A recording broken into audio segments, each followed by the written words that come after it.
Assalamualaikum warahmatullahi wabarakatuh. Kepada yang terhormat Bapak atau Ibu dosen penguji UKIN pada PPG Transformasi Pendidikan Agama Islam tahun 2025.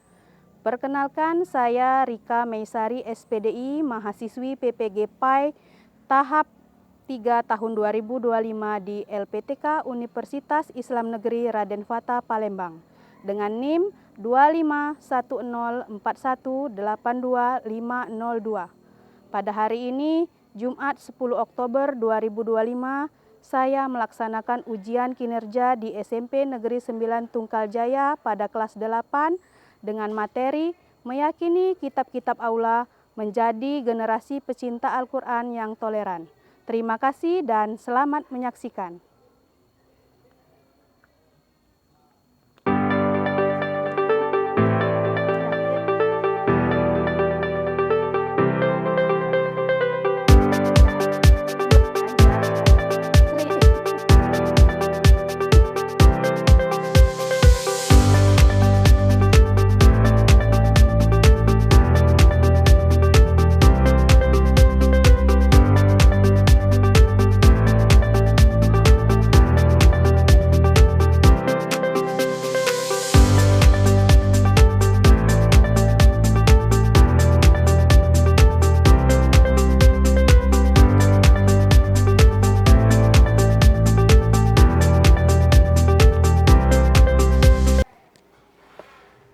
Assalamualaikum warahmatullahi wabarakatuh. Waalaikumsalam warahmatullahi wabarakatuh.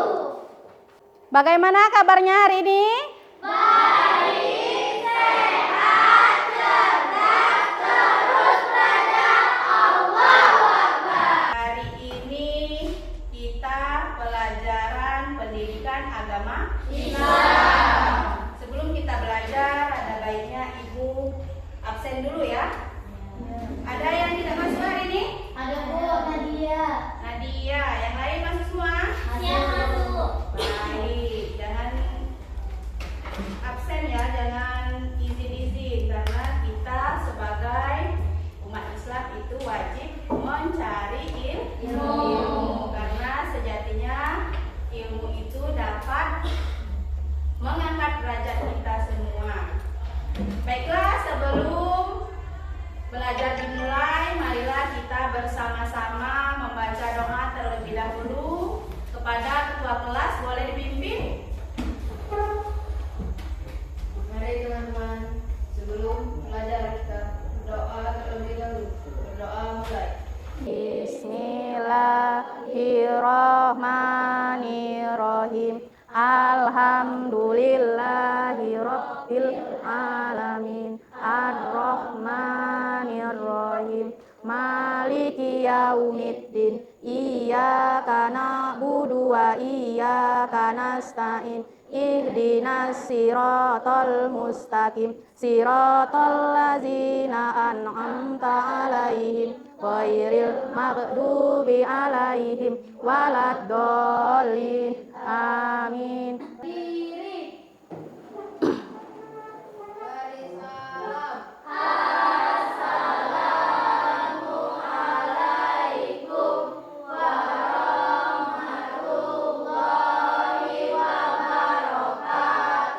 Waalaikumsalam warahmatullahi wabarakatuh. Baik, doa telah selesai kita lantunkan. Semoga kita dipermudah oleh Allah untuk menyalurkan ilmunya ke anak-anak ibu masing-masing. Baik, untuk berikutnya, agar kita tumbuh rasa nasionalisme terhadap bangsa, marilah kita bersama-sama menyanyikan lagu wajib nasional. Pada Zia, boleh dipimpin? Kita rela bersama. Satu nusa, satu bangsa, satu bahasa kita. Tanah air pasti jaya untuk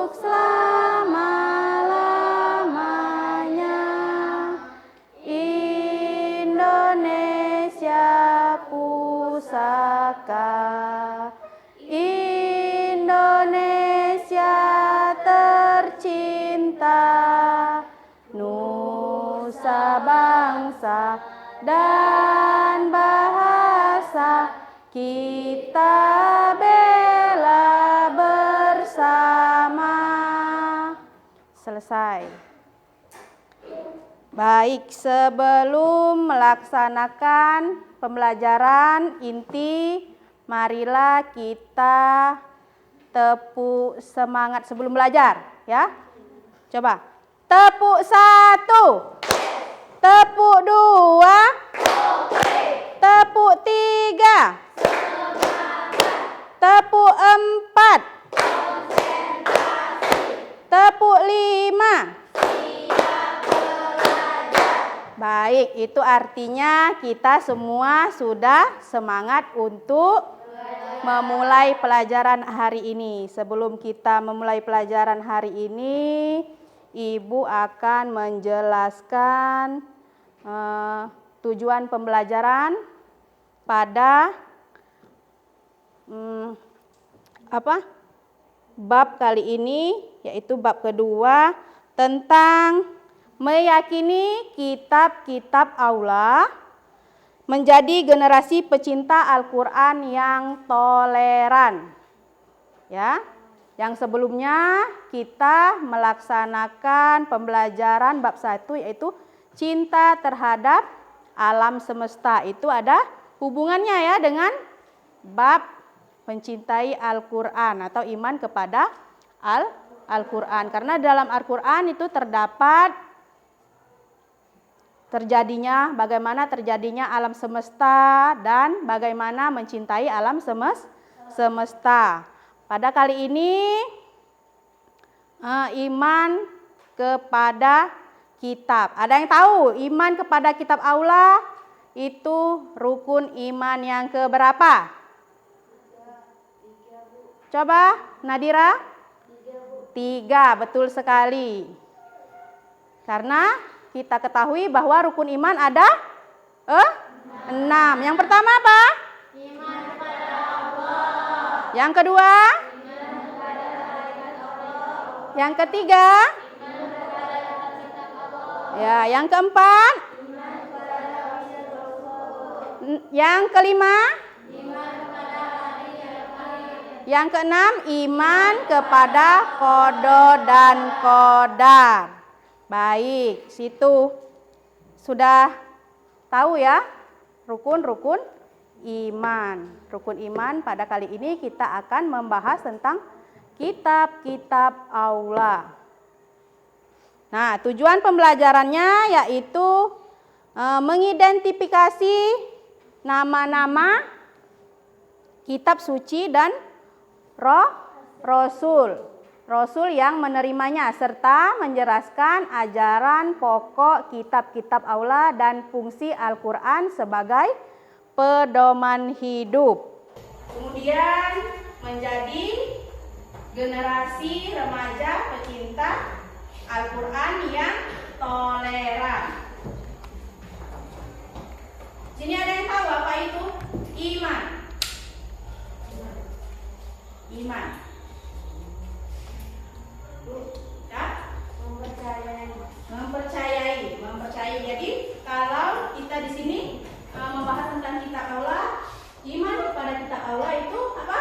Mempercayai dengan sepenuh hati bahwa kitab Allah itu ada. Baik. Pada kesempatan ini Ibu akan menayangkan video penjelasan. Assalamualaikum warahmatullahi wabarakatuh. Kitab-kitab Allah dan Rasul penerima yang wajib diketahui. Kitab-kitab Allah yang diturunkan kepada Rasulnya berjumlah 4 kitab. Keempatnya adalah kitab Zabur, kitab Taurat, kitab Injil, dan kitab suci Al-Quran. Isa alaihi salam pada awal abad 1 Masehi. Injil diturunkan di Yerusalem dan ditulis melalui bahasa Suryani. Kitab ketiga ini menjadi pegangan bagi kaum Nasrani. Kandungan adalah mengenai perintah untuk percaya kepada Allah Subhanahu wa Ta'ala serta menghapus beberapa hukum yang ada di kitab Taurat karena tidak sesuai dengan zaman ketika itu. Setelah menonton materi yang telah kita bahas itu, sekarang kita membahas per kelompok ya. Membahas per kelompok. Kelompok 1 itu membahas tentang isi pokok kitab Taurat dan Zabur. Nah, kitab Taurat dan Zabur. Kelompok kedua membahas tentang kitab Injil dan Al-Quran. Kelompok ketiga membahas tentang fungsi beriman kepada kitab Aula. Dan yang keempat, kelompok 4 membahas tentang menjadi generasi yang mencintai Al-Quran. Coba sekarang kerjakan ke kelompoknya masing-masing.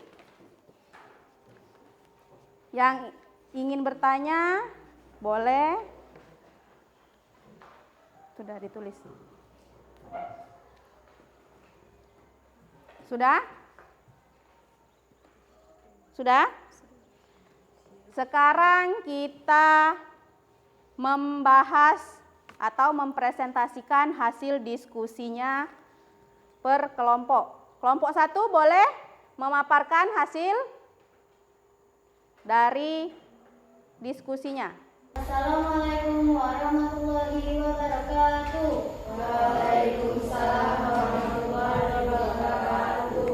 Kami dari kelompok 1 akan membacakan hasil diskusi kami tentang isi pokok dari kitab Zabur dan kitab Taurat. Kepada Dwi disilakan untuk membaca hasil diskusinya. Kitab Taurat diturunkan kepada Nabi Musa. Isi pokok kitab Taurat dikenal dengan 10 hukum atau 10 firman yang diterima Nabi Musa sebagai berikut. 1. Mengakui keesaan Allah. 2. Larangan menyembah patung dan berhala karena Allah tidak dapat diserupai dengan makhluk. 3. Larangan menyebut Allah dengan sia-sia. 4. Memuliakan hari Sabtu. 5. Menghormati hari dan ibu. 6. Larangan membunuh sesama hidup. 7. Larangan berzina. 8. Larangan mencuri. 9. Larangan menjadi saksi yang berdusta.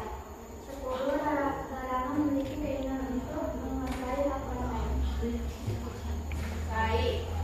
Coba kita kasih aplaus kepada Dwi. W tambah O tambah W tambah keren.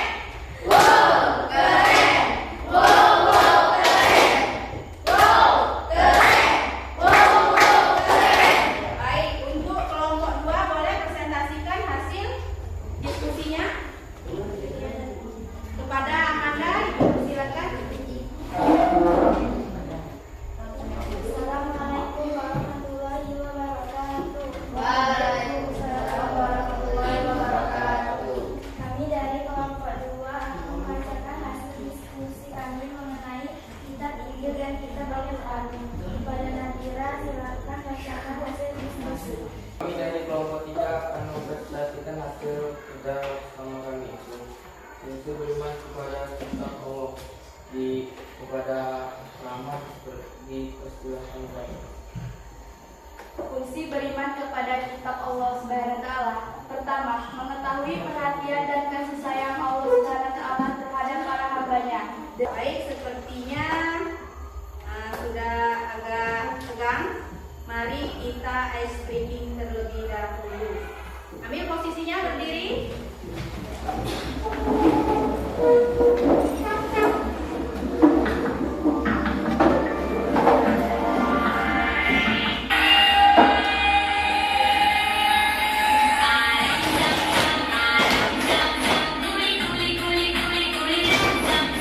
Yang ingin bertanya, Ibu kasih kesempatan untuk bertanya kepada kelompok lain. Boleh yang ingin bertanya? Saya Bu. Ya, mari silakan pada Zia. Mari paparkan pertanyaannya kepada kelompok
diwahyukan kitab-kitab Allah. Akan menyimpulkan bahwa semua kitab-kitab Allah itu benar dan boleh kita mengimaninya, tetapi kitab yang sempurna itu adalah kitab Al-Quran.